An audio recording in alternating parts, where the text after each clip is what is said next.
Hello नमस्कार दोस्तों, स्वागत है आपका अपने चैनल जीवी क्लासेज पर। आज हम पढ़ने वाले हैं क्लास 12 के छोटा सा एक टॉपिक है, यानी झूम करसी। झूम करसी के बारे में आप जानते हो, झूम शब्द से ही अर्थ पता चल रहा है कि जो करसी घूम घूम कर की जाती है उसे क्या कहते हैं, झूम करसी। यानी उसे ही कहते हैं हम प्रारंभिक जीव का निर्माण करसी। यानी जब मानव प्रारंभ में था, यानी जब मानव ने कोई भी अपने विकसित बस्तियाँ नहीं बनाई थी, रहने के कोई साधन अच्छा तरीके से नहीं था, तब मानव अपने जीविका किस प्रकार चलाता था। तो मानव धीरे धीरे कृषि की ओर अग्रसर हुआ।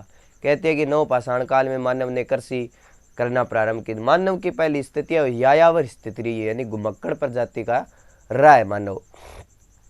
यानी तो मानव ने धीरे धीरे देखा कि पेड़ पौधे हैं बहुत सारे जंगलों के अंदर, और धीरे जो पेड़ पौधे उनको जलाना शुरू किया, काटा उनको, फिर वहाँ पर जो छोटे मोटे पेड़ पौधे बच्चे उनको जला दिया, और जिनसे क्या उत्पन्न हुई, राख यथार्थ उत्पन्न पोटास में क्या की उसने, कृषि की।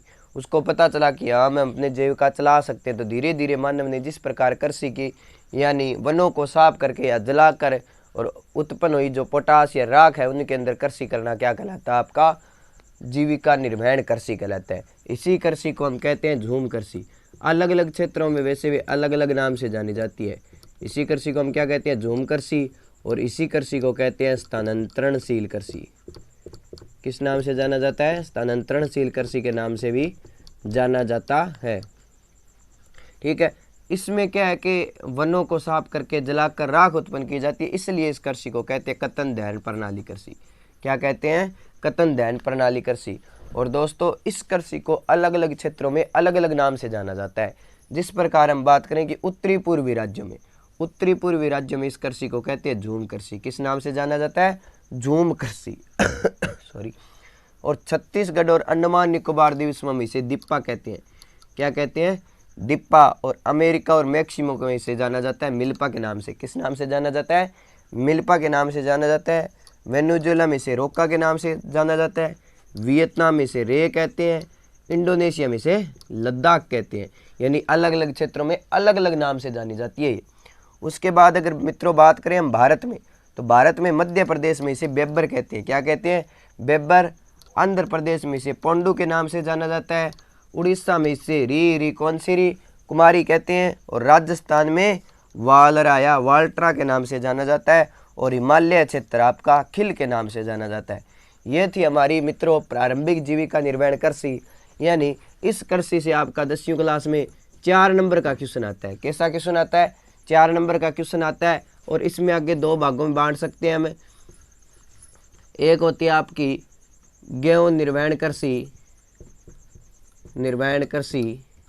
और एक होती है आपकी चावल निर्माण कृषि। यानी जो किससे संबंधित होती है, चावल से, और एक किससे संबंधित होती है, आपकी गेहूं निर्माण। 4 नंबर का क्वेश्चन आएगा। 4 नंबर आपके कहीं नहीं कटने चाहिए। यानी 4 नंबर का आपके लगभग प्रश्न ये आता ही है। ठीक है, और 100% आता है कि निर्माण कृषि के बारे में क्षेत्र में पूछ ले कि मिल्पा किन क्षेत्रों में झूम कृषि को जाना जाता है मिल्पा के नाम से, तो आपका बताना होगा अमेरिका और मैक्सिमो किस नाम से जाना जाता है, मिल्पा के नाम से जाना है। इस प्रकार के आप क्वेश्चन पूछ सकते हैं। ठीक है मित्रों, यानी हो चुका आगाज रगड़ का, युग बदलने की तैयारी, जीत उसी की होगी जिसका संघर्ष है जारी। यानी हमें अगर असस में 90% चाहिए तो हमें हमेशा निरंतर हमारी क्या पढ़ाई जारी रखनी। हमेशा नहीं सोचना है कि जब पेपर होंगे तब पढ़ लें, ऐसा बिल्कुल नहीं होगा। ठीक है मित्रों, तो हो चुका आगाज रण का, युग बदलने की तैयारी, जीत उसी की होगी जिसका संघर्ष है जारी। धन्यवाद मित्रों।